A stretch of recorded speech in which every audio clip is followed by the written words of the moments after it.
वेदांतातील ग्रंथ श्रवण करण्यासाठी आमच्या चॅनलला सबस्क्राईब करा व बेल आयकॉन दाबायला विसरू नका. भगवंताच्या निर्गुण स्वरूपाचं वर्णन करणं ही वस्तू निर्देश रूप मंगलच आहे आणि सगुणाचं वर्णन करणं हे सुद्धा वस्तू निर्देश रूप मंगलच आहे. सगुणाचा असो अगर निर्गुणाचा असो उभय स्वरूपाचं वर्णन करणं हे मंगलच आहे, म्हणून त्याला वस्तू निर्देश रूप मंगल आहे. त्याचं वर्णन आपण पाहिलं. त्यानंतर विचारसागर ग्रंथाला नाव का दिलं त्याचं कारण पुढं सांगतात. विचारसागर म्हणजे काय? वेदांत शास्त्राचे जे अनेक उत्कृष्ट सिद्धांत हेच कोणी एक उत्तम जल अशी कल्पना करून वेदांत शास्त्राचे सोपपत्तिक सिद्धांत रूपी जलाचा साठा ज्यात आहे असा ग्रंथ म्हणजे विचाराचा सागरच अशी कल्पना करून त्या ग्रंथास विचारसागर असे नाव दिले आहे. शास्त्रामध्ये जे अनेक उत्कृष्ट सिद्धांत आहेत ते म्हणजे एक प्रकारचं जल आहे. त्याला जलाची उपमा दिली. अनेक सिद्धांत एकत्र केले. सोपपत्तिक म्हणजे त्याला कुठेही विरोध नसणारे, बरं का, असे सिद्धांत, अशा सिद्धांताचा एकत्र केलेला साठा म्हणजे त्याला म्हणतात सागर, विचाराचा साठा. मग जलाची उपमा का दिली, त्या सागराची उपमा का दिली? विचार सागर भरपूर आहे.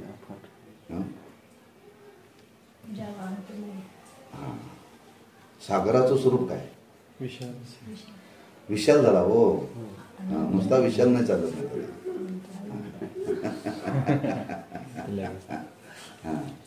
त्या समुद्राचा अंत लागत नाही, सखोल आहे. सखोल म्हणजे हे विचार सखोल आहे, नुसते उत नाही. काही उत विचार समाजामध्ये आहेत, पण या विचाराचं वर्णन करताना सखोल आहे. म्हणजे सखोल आहेत म्हणजे तिथं जाण्याकरता मती आपली कमी पडते एवढे सखोल आहे. जसं तुकोबरांनी ज्ञानोबरांचं वर्णन करताना तुका म्हणे नेने युक्तीची ती खोली म्हणून ठेविली पायी डोली. मी ज्ञानोबरांचं चरित्र जाणण्याचा प्रयत्न केला पण तिथंपर्यंत मी पोचू शकलो नाही. मग काय केलं? म्हणून ठेविली पायी डोली, मी नतमस्तक झालो. तसे हे सिद्धांत सखोल आहे, सखोल आहे तसे ते अर्थभरित आहे, बरं का. समुद्र जसा व्यापक आहे तसे आमच्या तुमच्या जीवनाला व्यापक बनवण्याचं सामर्थ्य ज्या विचारामध्ये आहे. जे विचार ग्रहण केल्यानंतर, जे विचार आपल्याला कळल्यानंतर आपल्याला सुद्धा व्यापकता प्राप्त होते, व्यापक दृष्टी प्राप्त होते. म्हणून त्याला सागराची उपमा दिली. परत त्या सागरातलं पाणी शुद्ध आहे. काळं भोर समुद्राचं पाणी असतं. समुद्राचं पाणी काळं भोर असतं. ते काळं भोर असतं म्हणजे शुद्ध आहे. म्हणजे हे विचार शुद्ध आहेत, बरं का. आणखी काय समुद्राचं वैशिष्ट्य आहे?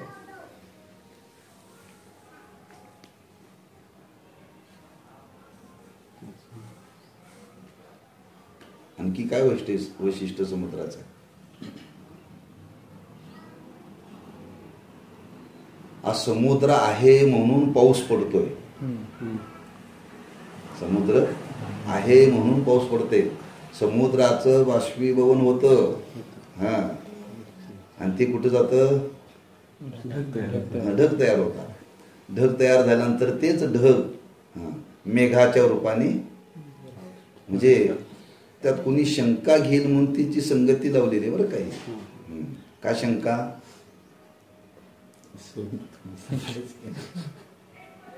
शंका घ्यायला पण शिकलं पाहिजे ना, पण चांगल्यावर का, बिनकामाच्या नव्हे. मग समुद्र विशाल आहे, सखोल आहे, पाणी काळभोर आहे, पण प्यायला चालत नाही ना. काय उपयोग त्याचा? असं कुणी म्हणेल. अरे प्यायला चालत पण त्याच्याशिवाय पाऊस पडत नाही ना. त्याच्याशिवाय पाऊस पडत नाही. म्हणजे त्या समुद्रामध्ये असं सामर्थ्य आहे, पाऊस पडतो म्हणजे तो वर्षाव करतो, म्हणजे फक्त कोकणीपुरतच करतो का? सर्वांना, म्हणजे सर्वांना तृप्त करतो. सर्वांना म्हणजे ज्या समुद्राच्या पाण्यातून जो आज मेघाद्वारे जे पाणी पडतं त्या पाण्याचा परिणाम आणि संपूर्ण पृथ्वी तृप्त होते. या शब्दाचा अर्थ आहे, ह्या विचारामध्ये असं सामर्थ्य आहे, जो कोणी या विचाराचं मंथन करेल तो तृप्त होतो. ह्या विचाराचं कोणी चिंतन करेल तो तृप्त होतो. त्याच्या जीवनात इच्छा काय शिल्लक राहतच नाही. अशा अनेक संबंधांनी त्याला ही उपमा दिलेली आहे बरं का. अशी कल्पना करून म्हणून या ग्रंथास विचारसागर असे नाव दिलेले आहे. आणखी त्याचं चिंतन करता येतं.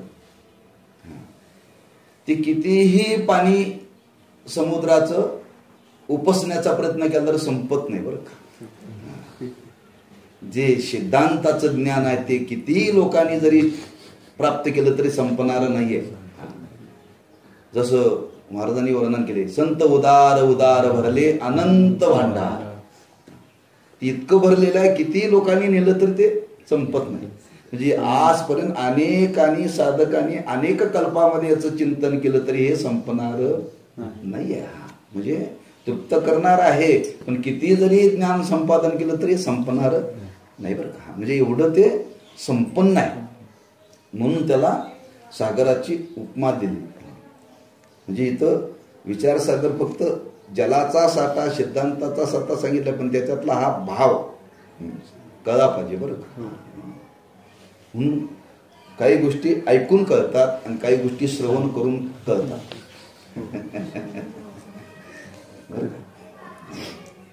श्रवणातून मिळतात. तुम्ही वाचला तर तुम्हाला हे कळणार नाही. वाचून काही गोष्टी कळत नाही, पण ज्या वाचून कळत नाही त्या श्रवणातून कळतात बरं का. म्हणून श्रवणाला परमात्मा दिले. पण थोडं वर्णन केलेलं आहे. अहो पण वेदांत शास्त्राची मूळ सूत्रे भगवान व्यासांनी केलेली असून त्यावर भगवान श्री शंकराचार्यांनी भाष्य केले आहे व त्या भाष्यावर श्री सुरेश्वराचार्यांनी वार्तिके लिहिलेले आहे. असे सूत्रभाष्यादी वेदांत शास्त्रावर मोठमोठे ग्रंथ असता तुमचा विचार सागर कशाला? अशी शंका घेऊन 7व्या ओबीच्या उत्तरार्धाने निश्चलदासजी त्याचे समाधान असे सांगतात की सूत्रभाष्यादी ग्रंथ वेदांत शास्त्रात आहेत व ते विस्तृत असून उत्तमही आहेत, परंतु ज्यांना संस्कृत कळत नाही व ज्यांना ब्रह्मात्मबोधाची इच्छा आहे त्याच्याकरता स्वभाषेमध्ये हिंदी भाषेमध्ये मी हा ग्रंथ करीत आहे. कुणी म्हणेल अहो हे आता तुम्ही सांगायला याच्या अगोदर हे व्यासाने लिहिले ना. हे शास्त्र पहिलं व्यास म्हणजे व्यासाने काय लिहिलं? 18 पुराणे काय लिहिलं सांग ना. पुढारी का वर्तमानपत्र?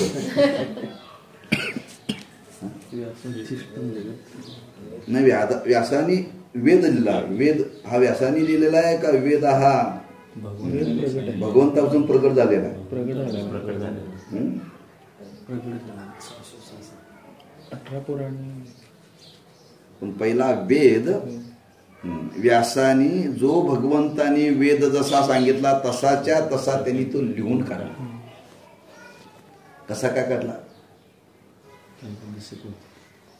त्यांची एवढी योग्यता होती, जे भगवंत बोलले त्यांना ते दिसत होत. जसं तुकोबारांनी वर्णन केले,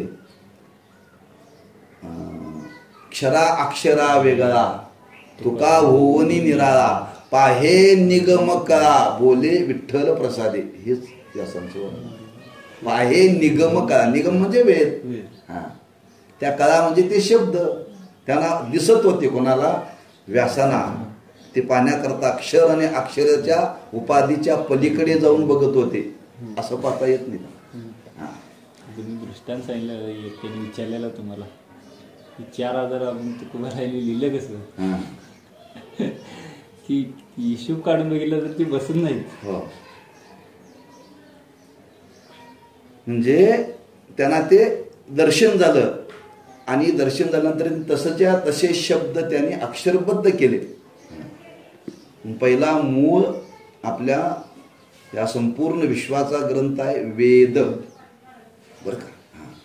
मग त्या वेदानंतर त्या वेदाच्या साह्याने काही शंकराचार्यांनी भाष्य केलं. शंकराचार्यांनी केल्यानंतर पुन्हा काही सुरेश्वराचार्यांनी काही भाष्य केलं. त्याच्यावरती आणखी काही लोकांनी वेदांत शास्त्रावरती भाष्य केलं. असं प्रत्येकाने भाष्य केलं. मग सर्वात विशाल संपन्न असा वेद आहे काय, त्याच्या पाठोपाठ शंकराचार्य. ते असताना आणखी तुमची काय गरज आहे, तुम्ही कशा करता त्याच्यावरती भाष्य केलं. असं कोणी म्हणेल त्याचं उत्तर देताना पंडित निश्चित जास्ती सांगतात की तुमचं म्हणणं बरोबर आहे, चुकीचं काही नाही आहे. पण हे सगळे ग्रंथ संस्कृतमध्ये काय, संस्कृत कोणाला येतंय? माणसाला आज अलीकडे मराठी नीट वाचता येत नाही. मराठी नीट वाचता येत नाही, बोलता येत नाही, आणि संस्कृत कधी वाचणार? सगळ्यांना संस्कृत वाचता येत नाही, पण सर्वांना जी जी भाषा आहे त्या त्या भाषेमध्ये हे ग्रंथ केले. आता त्या भागामध्ये त्यांचा अवतार झाला निश्चित त्यांचा उत्तर प्रदेशमध्ये. तिकडं हिंदी भाषेला प्राधान्य, हिंदी भाषेला प्राधान्य म्हणून त्यांनी त्या संस्कृत भाषेचंच हिंदी भाषेमध्ये भाषांतर केलं आणि तेच दादा महाराजांनी मराठीमध्ये केलं. म्हणजे हा मूळ ग्रंथ संस्कृतमध्ये हे शास्त्र, पण ते सामान्यांची जी स्वभाषा आहे त्या भाषेमध्ये त्यांनी आणलं, त्या भाषेमध्ये आणलं. बरं का.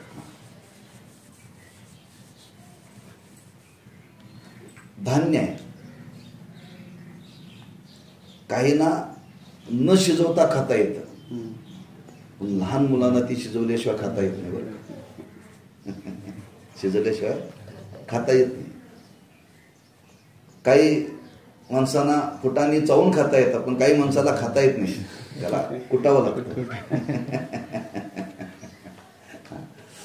म्हणजे ते सगळ्यांना त्याचा उपयोग व्हावा, त्याच्यापासून कोणीही वंचित राहू नये म्हणून ज्या भाषेमध्ये जी माणसं बोलतात त्या भाषेचा अंगीकार करून ते शास्त्र त्या भाषेमध्ये त्यांनी आणलं, तेच आणलंय.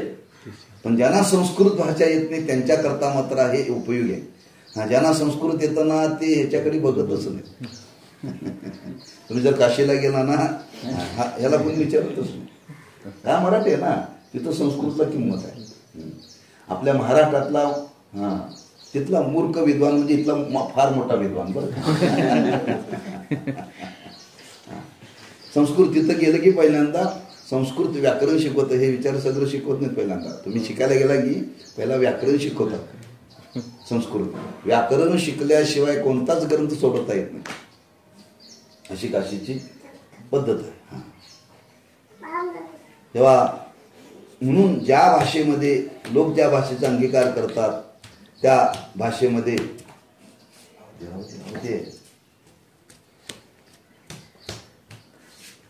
म्हणून हा ग्रंथ मी हिंदी भाषेमध्ये प्रकाशित करीत आहे.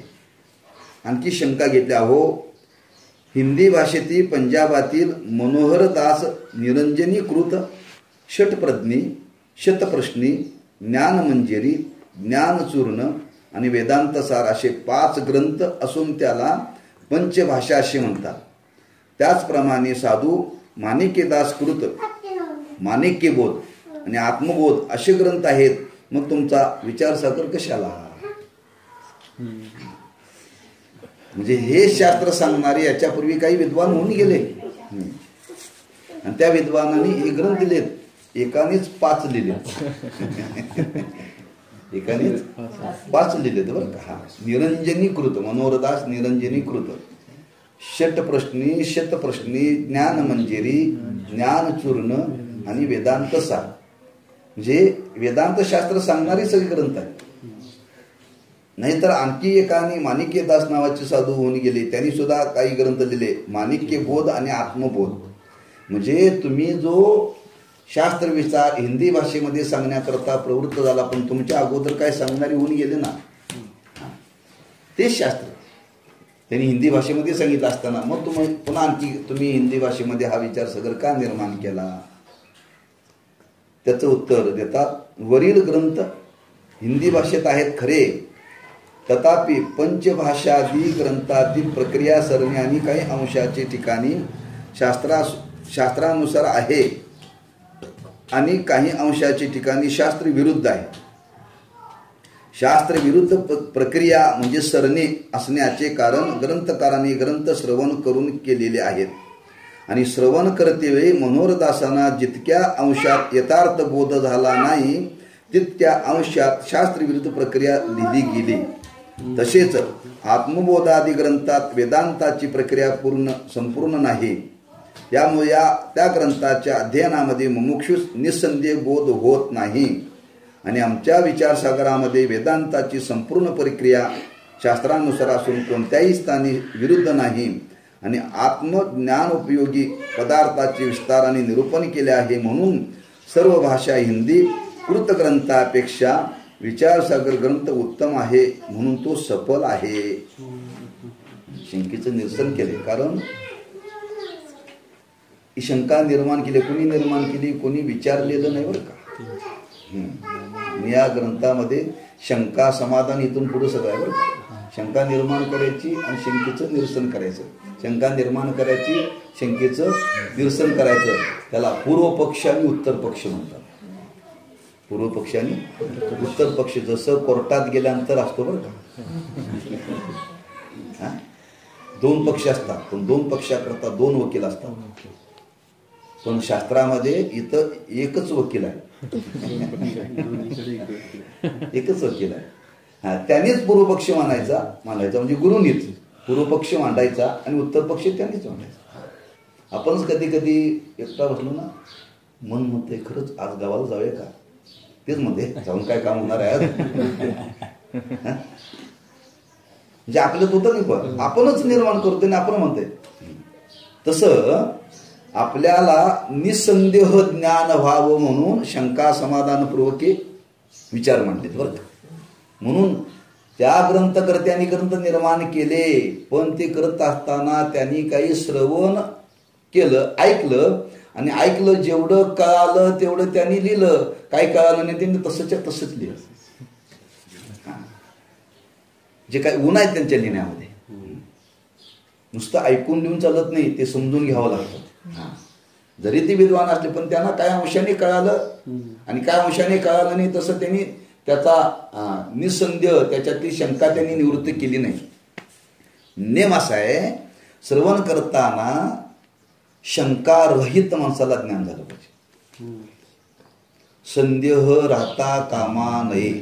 संदेह राहिला की तेवढाच भाग जीवनातला अधूर राहतो आणि तो घातक असतो. कितीतरी उदाहरण आहे, प्रसिद्ध उदाहरण आहे कोणाचं, उपमन्यूचं. त्यानं आईच्या गर्भात असताना चक्रव्यूहामध्ये कसं जायचं एवढं ऐकलं, बाहेर पडायचं ऐकलंच नाही. बाहेर पडायचं ऐकलं नाही. म्हणून तो चक्रव्यूहामध्ये गेला पण बाहेर पडायचं त्यानं ऐकलं नाही. परिणाम मरावं लागलं त्याला. सामान्य नव्हता अभिमन्यू, शूर होता, लक्षात ठेवा. पण एका अंगाने ज्ञान झालं ना, एका अंगाने झालं ना. पूर्ण ज्ञान झालं पाहिजे. संदेह राहता कामा नये. संदेह राहिला की मग तेवढीच बाजू अधूर राहते, लक्षात ठेवा. निसंदेह ज्ञान झालं पाहिजे. कोणतंही ज्ञान संपादन करत असताना अर्धवट करू नका. अर्धवट करू नका, पूर्ण करा. कोणत्याही क्षेत्रामध्ये मला गाडी चालवायचं असेल तर गाडीचं काही ज्ञान पाहिजे.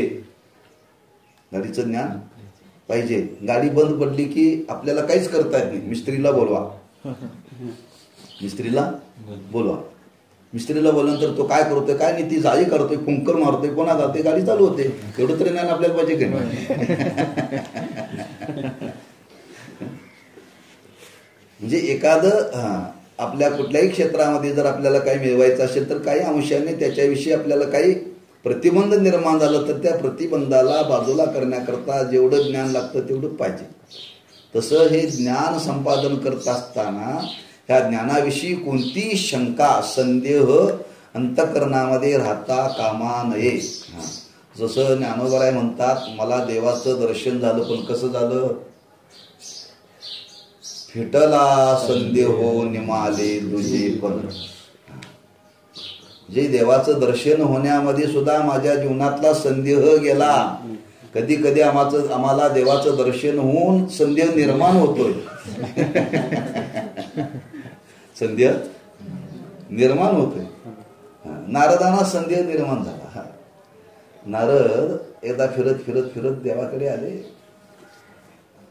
आणि इच्छा प्रकट केली, म्हणजे देवा मला लग्न करायचं आहे.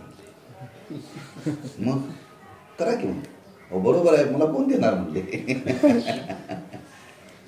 कोण देणार? माझ्या गळ्यात विना, हातात चिपया, हे केस वाढवलेले, मी सतत भजन करतो, कोण देणार? मग देवा मला कोणी देणार नाही, म्हणून तर मी तुमच्याकडे आलोय. मग तुझी इच्छा का? काय म्हणले, देवा तुम्हाला 16,108 आहे, त्यातले एक देऊन टाका म्हणले. मला देऊन द्या, हरकत नाही. नारदांना कळलं नाही. त्याला वाटलं देव फक्त एकाच महालात राहतोय. देव एकाच महालात राहतोय असं वाटलं बरं का. आता 16,108 आपण कुठल्याही महालामध्ये जाऊ शकतो. ज्या महालात, म्हणून देवा नाही, मी ज्या महालात नाही त्या महालातली घेऊन जा. काय? ज्या महालामध्ये नाही, 16,108 महाल होते देवाचे. मी जिच्याजवळ नाही. नारायण फार सोपं आहे. देवाने काय केली, तेवढी रूप धारण केली. 16,108 बनला. अहो त्यानं जग बनलाय, त्याला 16,108 बनायला काय? आणि नारदाच त्या लक्षात आलं नाही. म्हणजे त्याच्या लक्षात आलं पाहिजे हा देव आहे, हा व्यापक आहे, पण ते नारदाच्या लक्षात आलं नाही. त्याला अर्धवट, त्याला वाटलं कुठली न्यायला काय हरकत आहे. आणि त्याच्यातून त्याला ज्ञान झालं, देव व्यापक आहे. देव व्यापक आहे. मी देवाला मर्यादित समजत होतो. नारदासारख्यांची अवस्था, अखंड भजन करणारा, आम्ही कधीतरी एकादशीला करतोय. आम्हाला कसं करायचं देव करायला? म्हणून कुठलीही संदेह राहू नये. म्हणून जो मुमुक्ष आहे ना, जो जिज्ञासू आहे ना, तो उद्धाराच्या इच्छेनं प्रवृत्त झालेला आहे. जिज्ञासू वा मुमुक्षू उद्धाराच्या इच्छेनं प्रवृत्त झालेला आहे. आणि त्याच्या जीवनामध्ये कुठेही संदेह राहू नये. म्हणून त्या मुमुक्षूला यथार्थ ज्ञान होण्याकरता आम्ही हा शुद्ध प्रक्रिया, परिपूर्ण प्रक्रिया या ग्रंथामध्ये आम्ही आणलेले आहे. जेणेकरून जो कोणी मुमुक्षू या ग्रंथाचं अध्ययन करेल त्याचं जीवन सफलच होईल, असा मी निश्चयानं सांगतो. म्हणतात सफल, म्हणून सफल आहे हा ग्रंथ. जो कोणी या ग्रंथाचं अध्ययन करील मुमुक्षू, त्याचं जीवन सफलच होईल. म्हणून आम्ही निर्माण केलेला ग्रंथ सफल आहे. सफल आहे बरं का. तो पूर्णत्वाकडे नेणार आहे. म्हणून त्या ग्रंथाच्या संबंधाने कोणाच्या मनामध्ये काही शंका असतील त्या शंकेचं निरसन करून त्या ग्रंथामध्ये आता आपल्याला प्रवेश करायचा आहे. ग्रंथामध्ये प्रवेश करायचा आहे. प्रवेश करण्याकरता काय लागतं? शाळेमध्ये जर प्रवेश करायचं असेल काय लागतं? युनिफॉर्म, नाही का? दप्तर, नाही? आणखी काय लागतं? ते आलं की दप्तर मध्ये सगळं आलं. युनिफॉर्म मध्ये सगळं आलं. ते सॉक्स आले, बूट आले, टाय आला, सगळं आलं. आणखी काय लागतं?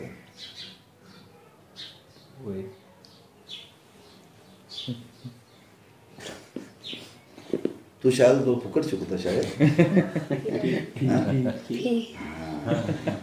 फी लागते. म्हणजे एखाद्या शाळेमध्ये जर प्रवेश करायचा असेल तर त्याची काही बंधनं सांगितली. तसं या ग्रंथाचा जर आपल्याला अभ्यास करायचा असेल तर अभ्यास करण्याकरता, या ग्रंथात प्रवेश करण्याकरता काय लागतं? व्यावहारिक दृष्टीनं काहीही लागत नाही. काहीही लागत नाही. इथं ॲडमिशन घेण्याकरता काहीही कोणाची हां काय म्हणतात मध्यस्थी लागत नाही पहिल्यांदा. फक्त इथंच फक्त ऐकणाऱ्याची इच्छा झाली पाहिजे. पहिला परमार्थाचा अधिकारी कोण? ज्याला इच्छा आहे तो अधिकारी. ज्याला इच्छा नाही तो इकडे येणारच नाही ना. पुन्हा ग्रंथाचा पहिला अधिकारी कोण? ज्याला ही इच्छा आहे तो. इच्छा नाही तो नाहीच आहे. हे बळजबरीचं काम नाही आहे. इच्छा पाहिजे. बळजबरीनं शिकून ही उतरत नाही बरं का. एका बापाला वाटलं आपल्याकडे जी विद्या आहे ती मुलाला यावी. मग त्या बापाकडे विद्या होती काय? सनई वाजवण्याची. सनई वाजवण्याची. आता सनई वाजवणे हे पूर्वीच्या काळामध्ये मंगलवाद्य, गावामध्ये त्याला फार मान, लग्नाला तेच असायचं. आता राहिलं नाही मंगल, लग्नच मंगल राहिलं नाही.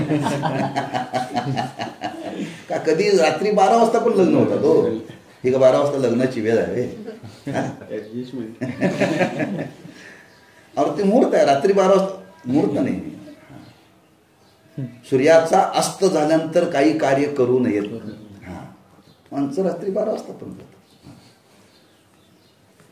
पण पूर्वीच्या काळामध्ये बंधन होती. कोणतंही कार्य करायचं असेल तर मंगलवाद्य.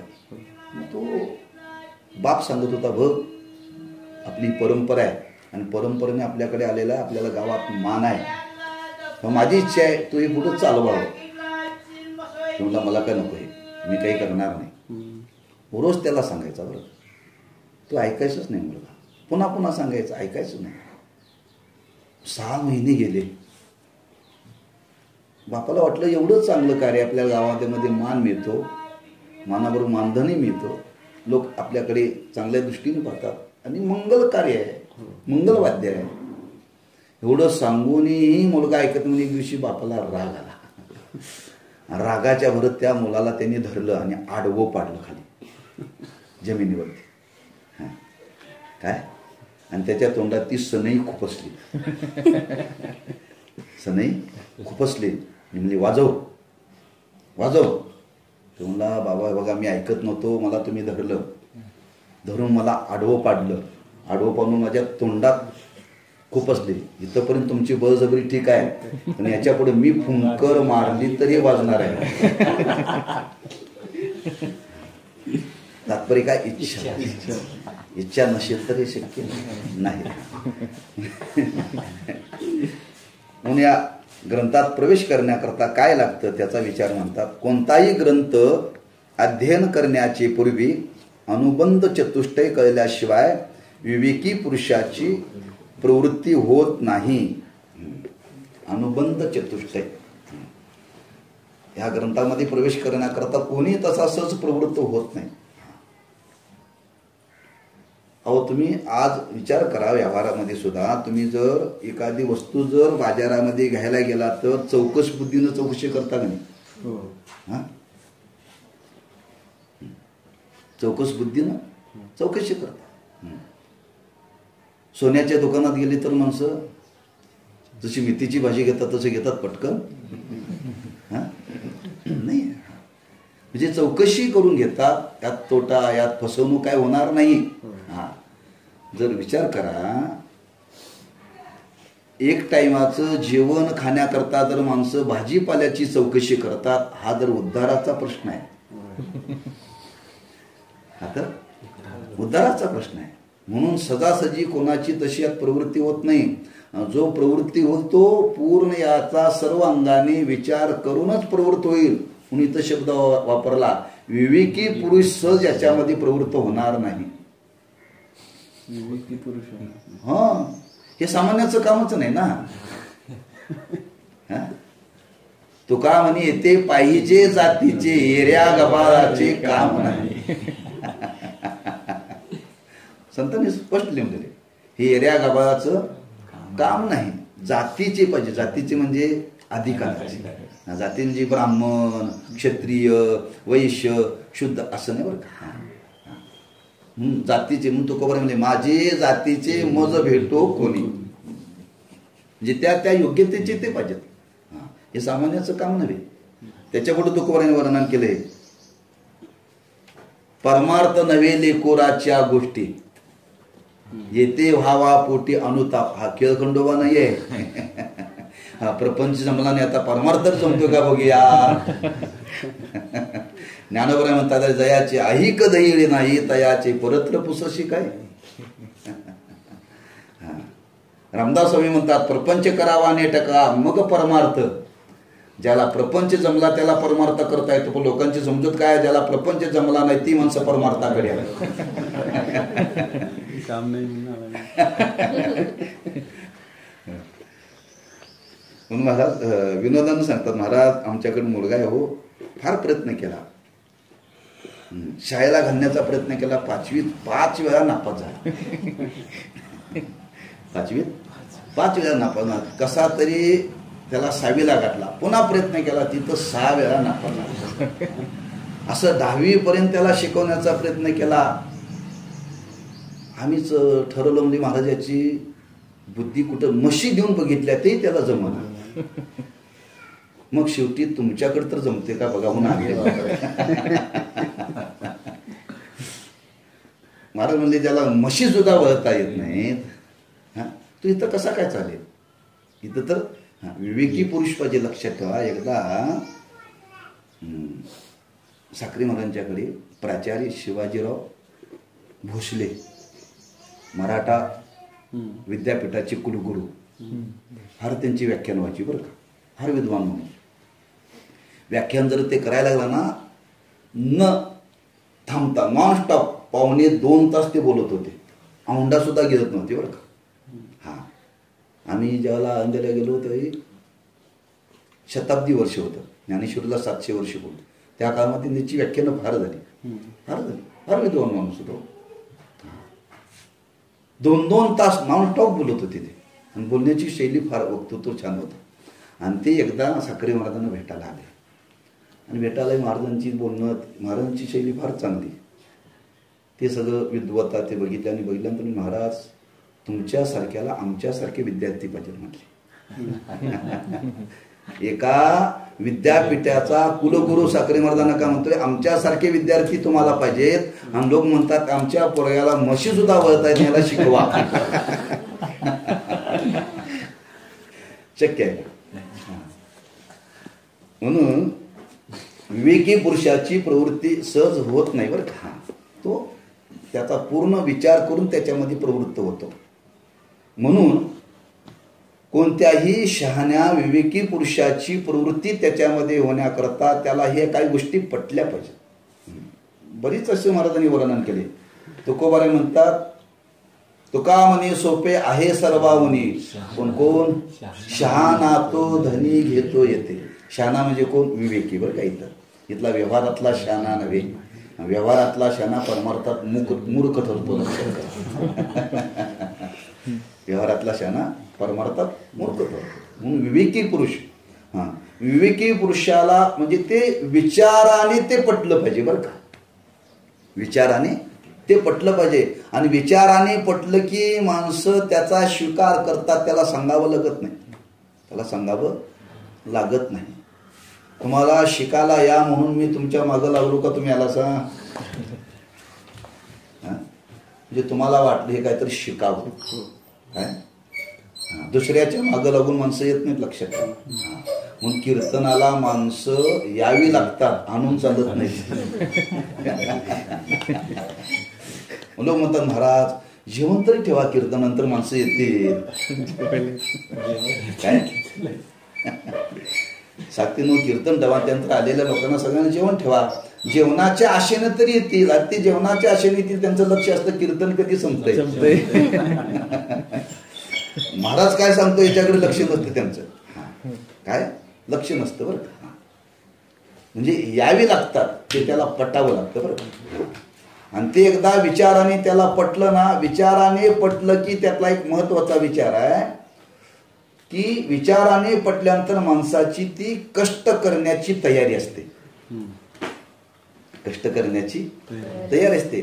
विचाराने नाही पटलं तर कष्ट करता माणसाला कष्ट थोडेसे झाले की माणसं सोडून जातात. त्याची किंमत राहत नाही. हा नाही त्याला ते खरं विचाराने कळलं नाही हो. एकाने सांगितलं अरे आळंदी पंढरीचा सोहळा फार पाहण्यासारखा आहे, फार आनंद देणार आहे म्हणले. चल एकदा बघ तर म्हणले. नाही मला आपल्याला काय जमायचं नाही म्हणा. अरे बघ एकदा, तू एकदा आलास ना आयुष्यभर येशील. त्यांनी फारच आग्रह केला म्हणून तू निघाला. पहिल्या दिवशी 28 किलोमीटर चालावं लागतंय. तसं 22 किलोमीटर आहे, पण पुण्यात जवळजवळ 5 किलोमीटर पालखी फिरते बरं का. हां सकाळी 6ला आळंदीतून पालखी निघाली की रात्री 10ला पडते पुण्यामध्ये. हां आळंदी पुणे 22 किलोमीटर आहे, पण आज ती 5 किलोमीटर फिरते. लक्ष्मी रोडनं फिरते पूर्ण. आता ज्या माणसाला चालायचं म्हणे पहिल्या दिवशीच एवढं चाललं, दुसऱ्या दिवशी त्याला चालताच येत नाही बरं का. त्याला चालताच नाही का. पहिल्यांदा तो चाला गेलेला आहे आणि पहिल्या दिवशी 28 किलोमीटर चालल्यानंतर दुसऱ्या दिवशी त्याला 5 किलोमीटर सुद्धा चालता येत नाही. हा म्हणून दुसऱ्या दिवशी पूर्ण मुक्काम आहे पुण्यात. मुक्काम आहे. मला फार चाललो अरे त्याच्याकरता तर मुक्काम आहे म्हणले. नुसता मुक्काम नाही, सकाळपासून पण याची सगळी हा कुणी तुम्हाला त्या पुण्यात रस्ते ओ महाराज पारकीर आमच्याकडे जेवायला चला ना, हाताला ओढून नेतात बरं का. ओढून नेतात. कोण दक्षिणा देतं, कोणी कपडे देतं, काय देतं. हा पुण्यात जर 2 दिवस फिरला तर पोतीच भरतात.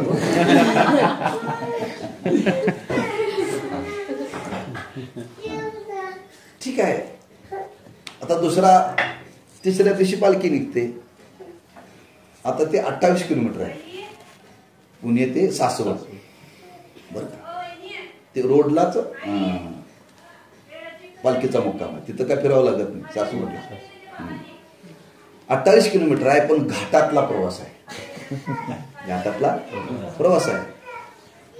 आणि दुसरी गंमत म्हणजे एकादशी असते. आता एकादशी सगळे करत नाहीत ना, वारकरी माणसं तेवढीच करतात. त्याला सांगितलं अरे तू पालखीला आलायस पहिल्यांदा, इथे एकादशी करावी लागते. आणि काय कमी पडत नाही फराळाला. पण बरोबर आहे कधी केली नसते, पण ती त्याला जात नाही ना. त्या घाटामध्ये एवढं फराळाचं वाटतात. हा भजन करणारी माणसं घेत नाहीत का. ते जर घेत राहिले तर भजनच करता येत नाही. म्हणून काही खास घेण्याकरता माणसं फिरतात बाजूने. ती गोळा करतच जातात. हा त्या पुण्यातून सासवडला जाईपर्यंत प्रत्येकाच्या डोक्यावर 2-2 पोती असतात. सगळं फराळाचंच. कोण काय काय वाटतं एकदा बघा म्हणजे पण घेण्याकरता जायचं नाही आपल्याला, चालण्याकरता जायचं. मग आता हा माणूस त्या दिंडीमध्ये चालला. एकादशीचं व्रत केलं. त्याला वाटलं आज एकादशी कधी नाही पहिल्यांदा केली. उन्हामध्ये चालत आलो आपण. 28 किलोमीटर चाललोय. आता गेल्या आपल्याला लगेच खायला मिळेल आणि झोपायला मिळेल. तिथं जाऊन बसल्याबरोबर पाऊस सुरू झाला. पाऊस सुरू झाला. पाऊस संपला. आता तंबूत जाऊन झोपायचं, तर गार वारा सुटला. त्यांनी विचार केला दिवसभर उन्हात चालत आलो, इथं गेल्यानंतर विसाव्याला विश्रांती मिळेल वाटलं, पण पोटभर खायला मिळाले का पाऊस आला. उठा उठा उठा उठा. एकादशी पहिल्यांदाच केली. झोपा म्हटलं तर गार वारा. तिथं काय त्यात बंद खोल्या नसतात ना, तंबूत झोपावं लागतं. खालून इशी सारखा वारा येतोय. ते विचार केला म्हणजे दिवसभर उन्हात चाललो, एकादशी केली नाही. खायला भेटल्यानंतर पाऊस आला, झोपायला गेलो, थंड वारा सुटला. म्हणजे दादा म्हणजे तुम्हाला विचारायचं आहे, तुमच्या इच्छेकरता मी आलो, पण फार कष्टाचं आहे म्हणले. दिवसभर उन्हात चालू बसलो, पाऊस सुरू झाला, झोपलो, गार वारा लागलो, झोप लागना. हे किती दिवस तेव्हा पंढरपूरला जाईपर्यंत असंच म्हणा. हे पंढरपूरला जाईपर्यंत असंच, कधी पाऊस येईल, कधी वारा येईल, कधी ऊन येईल. 3 ऋतू रोज येतात म्हणले पंढरपूरला जातात. ते मला आपल्याला काही जमायचं नाही. मला मी इथूनच परत जातो. का सण झालं नाही, कष्ट सण झालं नाही, कष्ट सहन झालं नाही याचा अर्थ त्याला ते विचाराने पटलं. हा विचाराने पटलं की माणसं सण करतातच. हा. बायको किती जरी भांडली तर सोडतात बायकोला माणसं. हा, विचार करून केल्या. नाही विचार करून केल्या. तू किती जरी बोलले तरी मी तुला सोडणार नाही. मी तुला अविचारानं लग्न केलेलं नाही. म्हणजे प्रपंचामध्ये कष्ट आहेत फार, लक्षात ठेवा.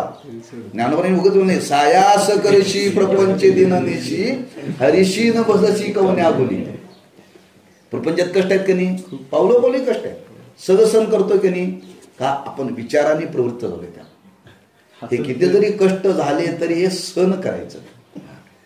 तीच प्रवृत्ती इकडं पाहिजे. तीच प्रवृत्ती इकडं पाहिजे.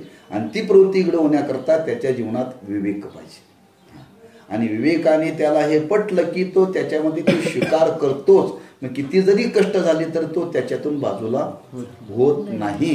म्हणून अशा विवेकी पुरुषाची त्याच्यामध्ये प्रवृत्ती होण्याकरता त्या ग्रंथाची काही लक्षणं त्यांनी सांगितली.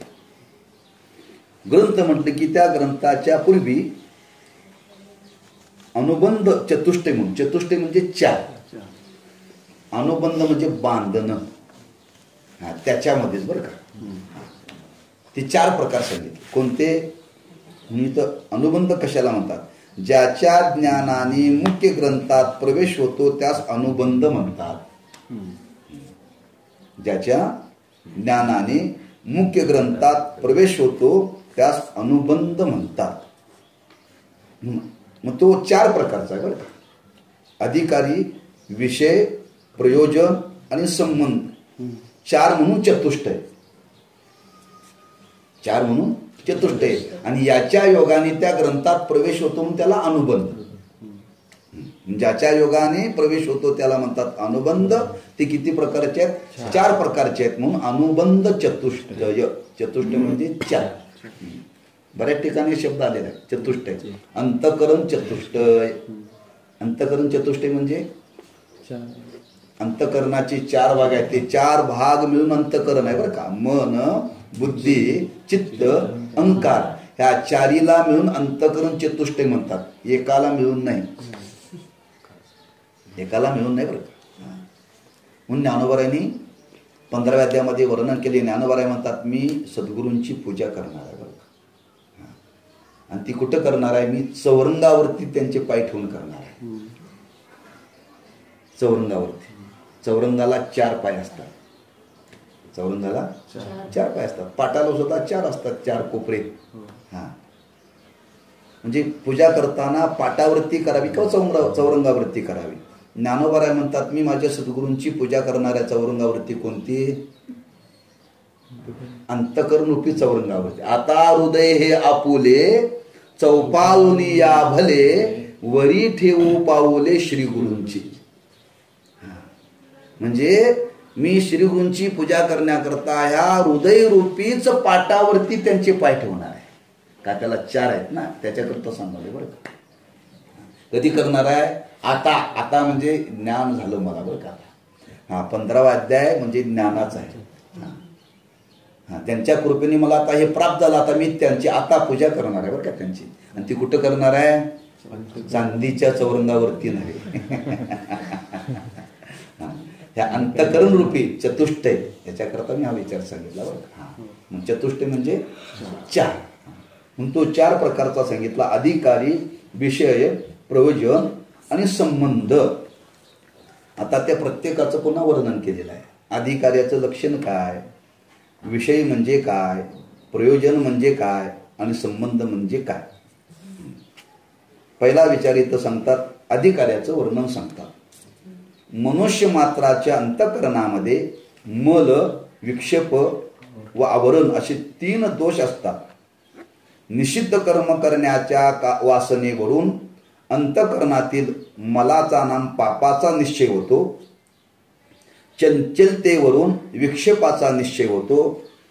आणि देहादी पदार्थाचे ठिकाणी मी व माझे अशी बुद्धी होते. त्यावरून अज्ञानाच्या आवरणाचा निश्चय होतो.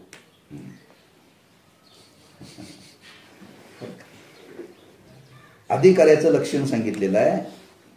आणि सांगत असताना प्रत्येक मनुष्य मात्राच्या अंतःकरणामध्ये 3 दोष आहेत. जेवढे म्हणून जगामध्ये माणसं आहेत त्या प्रत्येकाच्या अंतःकरणामध्ये 3 दोष आहेत. मलदोष, विक्षेप दोष आणि आवरण दोष. असा जगामध्ये कोणी नाही की त्याच्यात दोष नाहीत.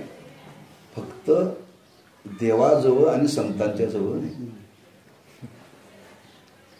काय? देवाजवळ आणि संतांच्या जवळ नाही. म्हणजे ते मुक्त झाले. कारण ही गेल्याशिवाय मुक्त होताच येत नाही. ही गेल्याशिवाय मुक्त होताच येत नाही.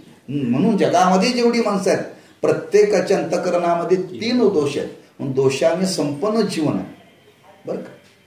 आपल्याला दुसऱ्याचं वाईट का दिसतं? आपल्या चित्तात वाईट आहे ना. म्हणून इथं त्यांनी वर्णन केले. मल कशाला म्हणतात? निषिद्ध कर्म करण्याची वासना अंतःकरणामध्ये निर्माण होणं समजावं आपल्या अंतःकरणामध्ये मल नावाचा दोष आहे. निषिद्ध, निषिद्ध म्हणजे निषिद्ध कर्म. जे करू नका म्हणून सांगितले ते करणं. शास्त्राने जे करू नका म्हणून सांगितलं ते करणं. शास्त्राने जे बघू नका म्हणून सांगितलं ते बघणं. शास्त्राने जे ऐकू नका म्हणून सांगितलं ते ऐकणं. शास्त्राने जे बोलू नका म्हणून सांगितलं ते बोलणं. शास्त्राने सांगितलं जिथं जाऊ नका तिथं गेल्याशिवाय राहतच नाही. प्रत्येक गोष्टीचा निषेध केलाय बरं का. बोलण्याचा निषेध केलाय, पाहण्याचा निषेध केलाय, ऐकण्याचा निषेध केलाय बरं का. चालण्याचा निषेध केलाय, प्रत्येक गोष्टीचा निषेध केलाय. म्हणून पूर्वी काड्यापेटी होती आमच्या लहानपणी आणि त्या काड्यापेटीवरती माकडाची 3 चित्र होती. माकडाची 3 चित्र होती आणि त्या 3 चित्रामध्ये 3 माकडाची चित्राची होती. एकाने कानावर हात ठेवले, एकाने तोंडावरती हात ठेवले आणि एकाने डोळ्यावरती हात ठेवले. ती माकडं सांगतात जे बघू नका म्हणून सांगितले ना ते बघू नका. जे ऐकू नका म्हणून सांगितले ना ते ऐकू नका. आणि जे बोलू नका म्हणून सांगितले ते बोलू नका. माकड सांगते कोणाला? चालत्या बोलत्या माणसाला. चालत्या बोलत्या माणसाला ते माकड सांगतंय. यातून सांगायचं अरे माकडाला जरी कळतं तर माणसाला काही कळू नये. माकडाला जरी कळतं तर माणसाला का कळू नये. म्हणून निषिद्ध कर्म, निषिद्ध कर्म करण्याची इच्छा निर्माण झाली की समजावं आपल्या अंतःकरणातला मन नावाचा दोष गेलेला नाही. आज जग काय करायला लागले? चांगलं करायला का वाईट करायला लागले? दुसऱ्याचं बघू नका, आपलं बघा बरं का. गंमत काय होते, थोडंसं माणसाला ज्ञान आलं की माणसं दुसऱ्याचं बघतात. दुसऱ्याचे दोष बघण्याकरता आपल्याला शिकायचं नाही, आपले दोष बघावेत आणि आपले दोष घालवण्याकरता शिकायचं. बरं ज्ञानाचा दुसरा भाग आहे हा विचित्र आहे बरं का. थोडंसं ज्ञान झालं की माणसं दुसऱ्याचं उन्ह काढायचं. दुसऱ्याचं उन्ह काढण्याकरता आपल्याला शिकायचं नाही. आपल्या जीवनामध्ये जे काय आहे दोष ते घालवण्याकरता शिकायचं. म्हणून त्यांनी पहिला विचार म्हणला निषिद्ध कर्म करण्याच्या वासनेवरून वासना निर्माण. फक्त संकल्प झाला हे केलं तर काय होईल? हे केलं तर आता सप्ताह सुरू होतोय. सप्ताहामध्ये आपण कीर्तनकारांना पाकिट देतो. 1100 रुपये घालून 1500 रुपये टाकलं तर काय फरक पडेल? असं मनात आलं समजावं आपण सप्ताह करण्याच्या लायकीचे. किती बारकावे लक्षात ठेवा. म्हणून वाईट निषिद्ध वासना तुमच्या अंतःकरणामध्ये निर्माण झाली की समजावं आपल्या अंतःकरणामध्ये मल नावाचा दोष आहे. हे निश्चय करा बरं का. पाप करण्याची वासना त्याला म्हणतात मल दोष. दुसरा विचार सांगितला चंचलतेवर, मनाची अस्थिरता. काहीही मिळालं तरी माणसं समाधानात राहत नाही. अपूर्णता, चंचलच. तुम्ही काही एवढे शिकतात शिकून सुद्धा ते म्हणजे अजून काहीतरी शिकायचंच म्हणते. समजावं चंचल बुद्धी यायची. अरे एवढं शिकलो पण काय उपयोग नाही ना म्हणतोय. त्याच्या पुढं काय, त्याच्या पुढं काय, त्याच्या पुढं काय, असं किती जरी शिकत गेला तर ते का संपणार आहे. हा, असं एक. दुसरं, आपल्याला जे मिळालं त्याच्यामध्ये सुद्धा माणसं अतृप्तच असतात बरं का. एक. आणि त्याच्या पुढे वर्णन केले चंचलता, म्हणजे हे करावं का ते करावं, ते करावं का हे करावं, हे करावं का ते करावं, करता करता वेळ बराच निघून जातोय बरं का. निश्चयच होत नाही, हे करू का ते करू, ते करू का हे करू. आहे ना काहीतरी भावगीत असं. सांगा मी काय हे करू का ते करू, सांगा मी काय करू. ते अभंग आहे. अभंग का रचना आहे. रचना आहे नाही आपले कोणते तुकडोजी महाराजांचा हा, सांगा सांगा मी काय करू. पोट भरू, भक्ती करू की पोट भरू. हा, चंचलता. म्हणजे मनुष्याच्या बुद्धीचा विचार मग माणसं कुठं स्थिर राहत नाहीत. हे करावं का ते करावं, ते काही काही माणसं एकदम म्हणतात येतो एकदा कीर्तनात काय नाही म्हणते, दुसरीकडे जातो. एकदा ह्या पंथात जातोय, एकदा त्या पंथात जातोय, एकदा त्या पंथात जातोय. म्हणजे चंचलता.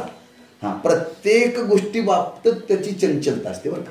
त्यालाच म्हणतात संकल्प करायचा, विकल्प करायचा, संकल्प करायचा, विकल्प करायचा, संकल्प विकल्पच. हा, ही ज्याच्या मनाची अवस्था सतत राहते, समजावं आपल्या चित्तात विक्षेप नावाचा दोष आहे. विक्षेप नावाचा दोष आहे.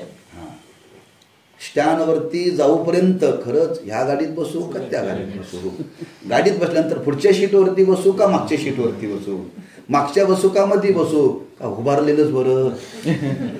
म्हणजे गाडीत बसला तरी हेच आहे, जेवायला बसला तरी हेच आहे, कुठं काय बघायला गेला तरी हेच आहे, बाजारात गेला तरी हेच आहे. चंचलता असा जो बुद्धीमध्ये आपल्याला अनुभवाला येईल याला काय म्हणतात, विक्षेप नावाचा दोष बरं.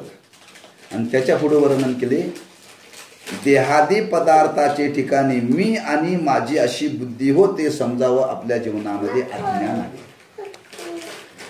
आवरण नावाचा दोष, मी आणि माझं, मी आणि माझं, कुठेही गेलं मी आणि माझं, मी आणि माझं. हा फार मोठा दोष आहे, लक्षात ठेवा. म्हणून ज्ञानोबांनी रूपक केले, रूपक भ्रमराचं. रुनु झुनु रे भ्रमरा, सांडी तू अवगुणू रे भ्रमरा. हा अवगुण आहे माणसाचा, मी आणि माझं, मी आणि माझं. ते भ्रमर देवळात आलं तरी ते गुईगुईच करतंय. कोणाच्या घरात गेलं तरी ते गुईगुईच करतंय. रस्त्याने चाललं तरी कोण भ्रमर, कोणतं हे. कुठे गेलं मी आणि माझं, मी आणि माझं. बघा माझं पोरगा असं आहे, माझी बायको अशी आहे. म्हणजे कुठेही गेलं तर मी आणि माझं त्याच्या चित्तातलं गेलेलंच नाही. समजावं आपल्या जीवनामध्ये अज्ञान आहे, आवरण नावाचा दोष. हे 3 दोष प्रत्येकाच्या अंतःकरणामध्ये बरं का. असे 3 दोष याच्या अंतःकरणामध्ये आहेत. मग पुढे वर्णन करतात वेदविहित निष्काम कर्म, उपासना व ज्ञान या 3 उपायांनी मल, विक्षेप व आवरण यांची निवृत्ती होते बरं का. मल नावाचा दोष घालवण्याकरता निष्काम कर्म करावं, त्याला उपाय सांगितला. विक्षेप नावाचा दोष घालवण्याकरता उपासना करावी, आणि आवरण नावाचा दोष घालवण्याकरता ज्ञान संपादन करावं. हे दोष आहेत प्रत्येकाच्या. ते ठेवावेत का काढावेत, काढावेत. मग ते काढण्याकरता काय करावं, त्याला उपाय सांगितले. मल नावाचा दोष, जी पाप वासना आहे ती जायची असेल तर त्याच्याकरता काय केलं पाहिजे, निष्काम कर्म करायचं आहे. किती दिवस, हे जात नाही तोपर्यंत, जात नाही तोपर्यंत. माणसं म्हणतात किती दिवस परमार्थ करायचं. म्हणून ते प्रभनीकर गुरुजी गमतीनं सांगायचे. त्यांच्याकडे एक ग्रस्त आले, म्हणजे महाराज मी माळ घातल्या, मी वारीला येतोय. किती दिवस वारीला यायचं म्हणला. गुरुजी फार चाणक्य बुद्धीचे होते. तेव्हा तुला एक प्रश्न विचारतो म्हणले, तुझं लग्न झालं का? लग्न कोण करून दिलं? बापाने. ज्या दिवशी लग्न करून दिलं त्या दिवशी बापाला विचारलास, बाबा हिच्याबरोबर किती दिवस नांदायचं? अहो ते कसं काय विचार, हे कशाला विचार?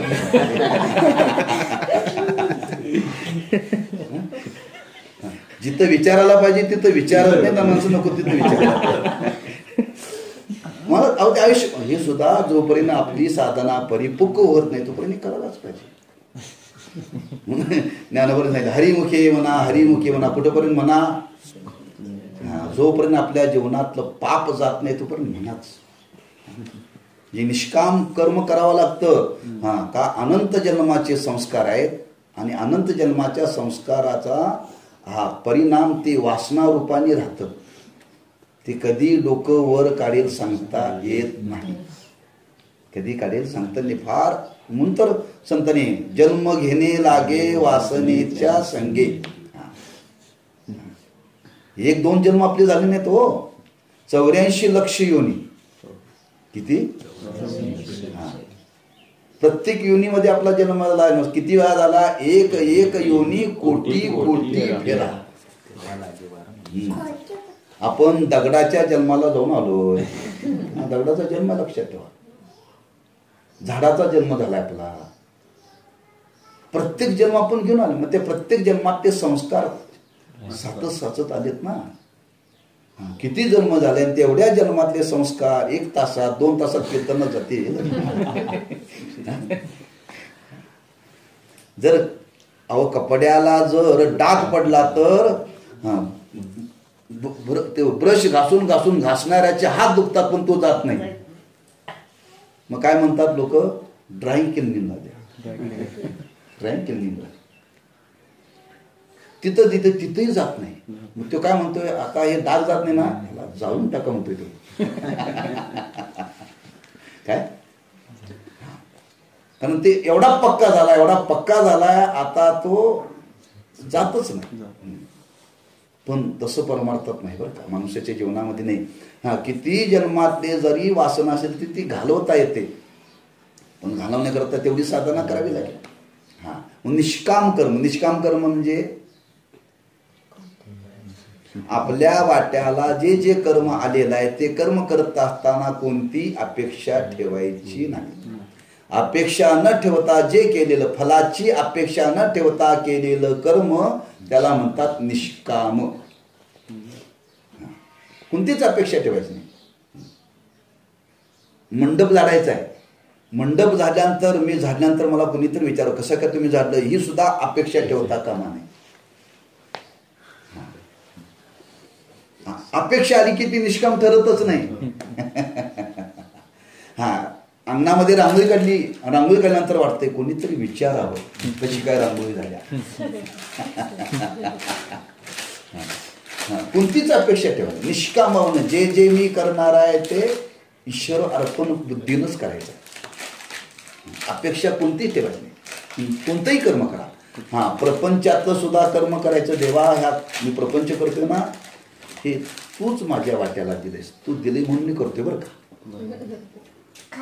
असं आनंदाने केलं तर ते सुद्धा समर्पण होतंय बरं का. ते पण समर्पण होते, लक्षात ठेवा. त्या रामदास स्वामींच्या जीवनातली कथा सांगतात. रामदास स्वामी भिक्षा मागायचं, कारण संन्यासाचा नियम आहे, भिक्षा मागितल्याशिवाय शिजवून खायचं नाही संन्यासाला. म्हणून रामदास स्वामी एका गावामध्ये एका गल्लीमध्ये वाडीवरती जायचे. श्रीराम जय राम जय जय राम ते नामस्मरण करत जायचे. एखाद्या दारात गेली ती बाई गेल्या गेल्या ती रामदास स्वामींना शिव्या द्यायच्या. आला म्हणल्या हा कोसावड्या,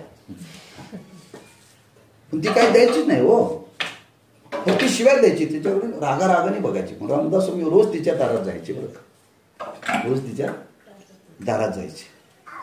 असे बरेच दिवस गेले. ती योगायोगाने पोतेरा घेऊन सारवत होती. सगळी पोतेऱ्याने सारवत होती आणि भिक्षा मागायला गेले. त्या बाईला राग हा रोज येतो घसवड्या, मी याला शिवा देतो तरी जात नाही. रागाच्या भरात तो पोतोरा त्यांच्या अंगावर फेकला. रामदास स्वामींना वाटलं मला हिने भिक्षाच दिली बरं का. काय भिक्षा म्हणून त्याचा स्वीकार केला बरं का तिने. भिक्षा म्हणून स्वीकार केला. तो पोतेरा गेले नदीच्या काठावरती. तो धुतला स्वच्छ पाण्याने धुतला. तो वाळवल्यानंतर त्याच्या काकड्याच्या वाती केल्या आणि आणि तो काकडा श्रीरामाचा केला बरं. आता पोतेरा सुद्धा कुठं भिक्षा होते. म्हणून आपल्या वाट्याला जे कर्म आलं हे आपल्याला ईश्वरानेच दिलेलं आहे. देवा तून दिल ना, हे तुझ्या करताच मी करतो. म्हणून तुका म्हणे भार घातली यावरी होईल कैवारी हिची थोर भक्ती आवडते देवा. अशी म्हणजे प्रत्येक कर्म त्यानेच दिले. देवा तुझ्या साक्षीनच करतोय, हे तुलाच अर्पण करणार आहे, माझा याच्याशी काही संबंध नाही. असं प्रत्येक कर्म, असा संसार जरी केला तरी अंतःकरण शुद्ध होते बरं का. ते म्हणते मी करतोय, मी आहे म्हणून घर चाललंय नाही का. मी आणि माझं जात नाही. निष्काम कर्माने घालवता येता हा उपाय सांगितला बरं का. आपण तो उपाय करण्याकरता कमी पडतोय, पण उपाय सांगितलेला आहे. निष्काम कर्माने आपल्या अंतःकरणातील मल नावाचा दोष निघून जातो. त्यानंतर चंचलता नावाचा दोष, विक्षेप नावाचा दोष, उपासना, ती निष्काम उपासना आणि ती वैदिक देवतेची उपासना. शेंद्र्या हेंद्र्या देवाची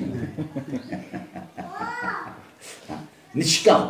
देवाची पूजा करताना निष्काम भावनेने करायचं. देवाकडे काहीही मागायचे. तया सर्वात्मका ईश्वरा सो कर्म कुसुमांची विरा पूजा केली होय अपारा तोषा लागी म्हणून ती ये पूजे रिजलेनी आत्मराजे वैराग्य सिद्धी दीजे पसाय तया. ह्या कर्मानेच त्याची पूजा करायची.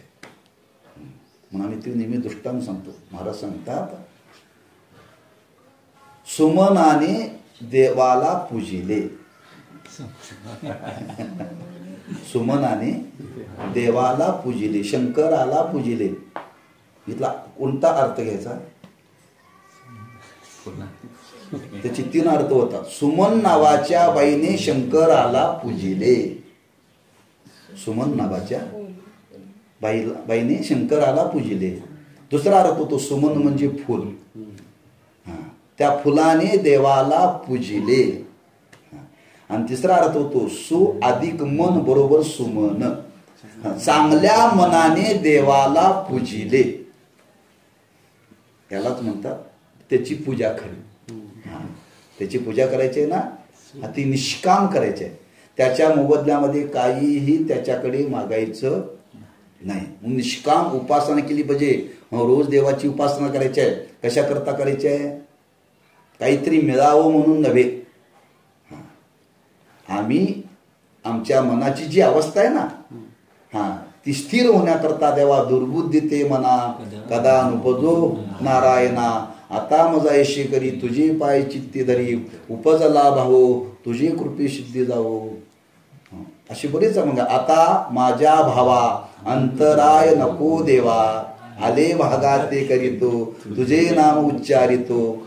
ही रोज ही उपासनाच आहे. हिची दान देगा देवा तुझा विसर न व्हावा. या भावनेनं करा. देवा उद्या 4 माणसं चांगली भेटू देत, ग्राहक येऊ देत, देवा 4 तारका वाढू देत. ही निष्काम उपासना नाही बरं का. म्हणून त्याची उपासना करायची. उपासना या शब्दाचा अर्थ आहे देवाच्या जवळ जाण्याचं साधन. उप अधिक आसन. उप अधिक आसन म्हणजे त्याच्या जवळ बसणं. उप म्हणजे जवळ. देवाच्या जवळ जाण्याचं साधन. देवाच्या जवळ जाण्याचं साधन म्हणजे देवच आपल्या जवळ जायचं असेल तर चित्ताने देवाच्या जवळ गेलं पाहिजे, शरीराने नव्हे. देव कुठं राहतो? चित्तात राहतो. मग ते चित्त तेच देवाचं आसन बनलं पाहिजे. चित्तच देवाचं आसन बनलं पाहिजे. मग ते आसन बनण्याकरता ते काय पाहिजे, स्थिर पाहिजे ना. स्थिर असेल तर तो बाबा स्थिर असेल तर बसतो, नाही बसत नाही ना. हा, म्हणून त्याची निष्काम उपासना केली पाहिजे, म्हणजे चंचलता नावाचा दोष जातो. आणि त्याच्या पुढे वर्णन केलं की ज्ञान, अज्ञान घालवण्याकरता ज्ञान पाहिजे. अज्ञानाशिवाय ज्ञान जात नाही. जात अंधार कशाने जातो, प्रकाशाने. कुणी म्हटलं मला चांगलं गायन करता येते, म्हणाला चांगलं, आणि मी 4-5 तास गायनच करणार, कशा करता, अंधार घालवण्याकरता. अरे अंधार गायनाने जात नाही. हा, तुला गायला चांगले येते, बरोबर आहे, गायला चांगलं येते. कोणा मी वाजवतो म्हणला, मी वाजवून घालवतो. अरे वाजवून वाजवता तू जाशील, पण अंधार जाणार नाही. अंधाराला घालवण्याकरता प्रकाशाचीच गरज आहे, तसं अज्ञानाला घालवण्याकरता ज्ञानाचीच गरज आहे. म्हणून अज्ञान घालवण्याकरता ज्ञान, विक्षेप घालवण्याकरता निष्काम उपासना, आणि मल नावाचा दोष घालवण्याकरता निष्काम कर्म, याची निवृत्ती होते. म्हणून पुढे त्यांनी वर्णन केले, ज्या पुरुषाने या जन्मी किंवा पूर्वजन्मी निष्काम कर्म व निष्काम उपासना करून मल व विक्षेप हे 2 दोष निवृत्त केलेले असून फक्त स्वरूपाचे म्हणजे ब्रह्मात्म स्वरूपाचे आवरण ज्याच्या चित्तात आहे व आवरण निवृत्ती करता जो साधन चतुष्ट युक्त आहे, तोच वेदांत शास्त्र विचाराचा अधिकारी समजावा, म्हणावा. म्हणजे त्याने अनेक जन्मामध्ये, पूर्वजन्मामध्ये, या जन्मामध्ये व पूर्वजन्मामध्ये, वा पूर्वजन्मामध्ये व या जन्मामध्ये निष्काम कर्म व निष्काम उपासना करून हे 2 दोष घालवलेत. हे 2 दोष घालवलेत. फक्त आता अज्ञान राहिले, आणि ते अज्ञान घालवण्याकरता, आपल्या स्वरूपाविषयी असलेलं अज्ञान घालवण्याकरता आता तो प्रयत्न करतो. तोच या ग्रंथाचा अधिकारी. कसं समजू शकेल की तो, हो, आपलंच आपल्याला मन ग्वाही देतं. माता पण काय सांगितलं, आपल्या मनामध्ये वाईट विचार जर सारखा सारखा येत असेल, समजा वाजून मला दोष गेलेलाच, एकाच विषयामध्ये आपण स्थिर राहत नसेल तर विक्षेप नावाचा दोष केलेला नाही. आपलंच आपल्याला कळत आहे.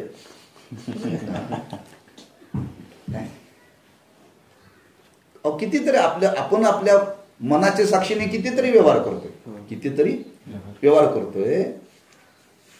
एक ग्रस्त बाजारात आले, शिकलेले होते, आणि त्यांनी गाजरं चांगली दिसली, गाजरं खरेदी केली. म्हणजे आजी गाजर कशी, म्हणजे काय नाही, म्हणजे 40 रुपये किलो. गाजर आरोग्याला चांगली, खावेत, दृष्टी चांगली राहते बरं का.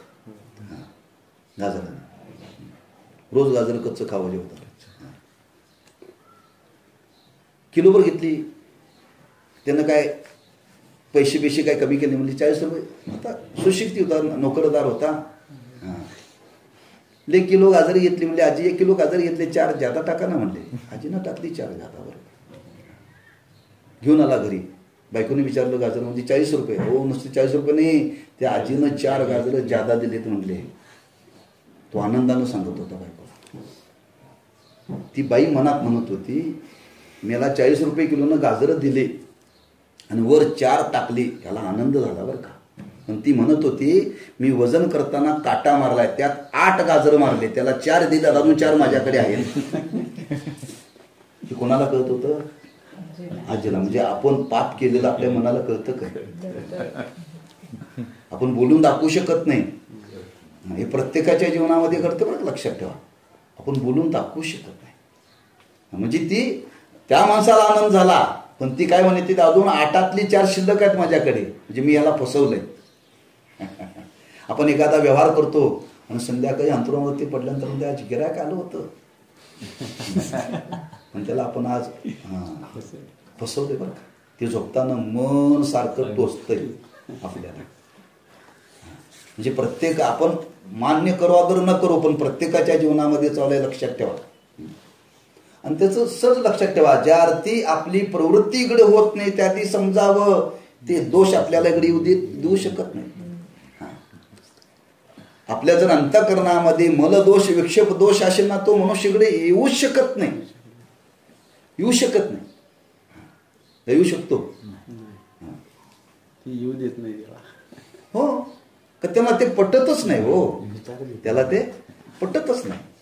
गुरुवरी महाराज सांगत असतात, ओढ्यामध्ये दगड असतो, खाली दगड बर का, 8 महिने पाणी वाहते दगडावरून. 8 महिने दगडाच्या आत एक थेंब जात नाही. उलट पाणी जाऊन जाऊन शेवाळ येतंय आणि त्या शेवाळाचा परिणाम त्या दगडाला काय होत नाही, कोण त्याच्यावरती जातो पडतोय, त्याचा पाय मोडतोय. अशी दगडासारखी माणसं जगात आहेत. काय त्यांच्यात तर काय गेलंच नाही, पण त्यांच्या नादाला लागून सुद्धा काही बिघडले का, शेवाळ आले त्यांच्यावरती ना.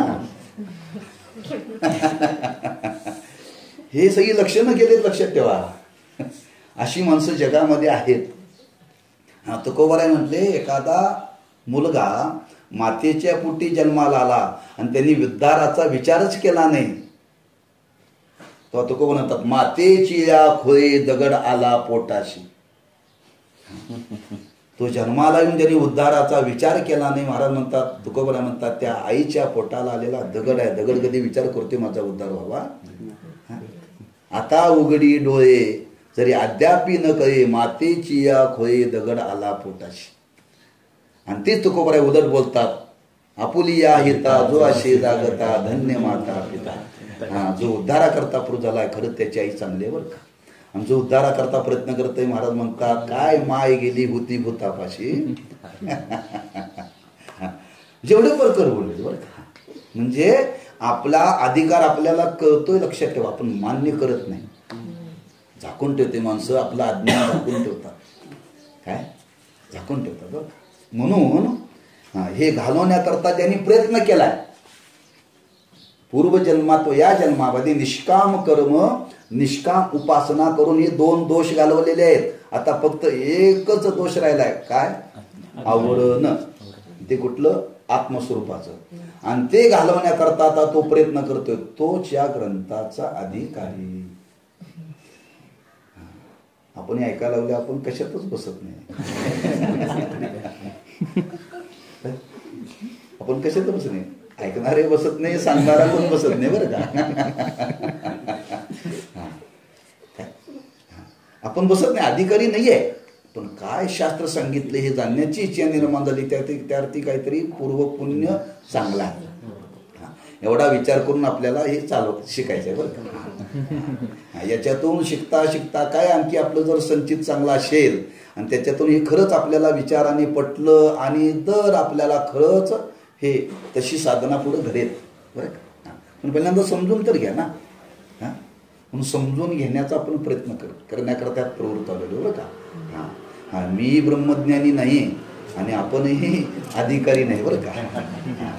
आपण अभ्यास करण्याकरता प्रवृत्त झालेला आहे. म्हणून याचा अधिकारी कोण, त्या अधिकाऱ्याचं लक्षणं सांगितलेलं आहे. त्या अधिकाऱ्याचं लक्षण सांगण्याकरता आणखी लक्षणं सांगितली.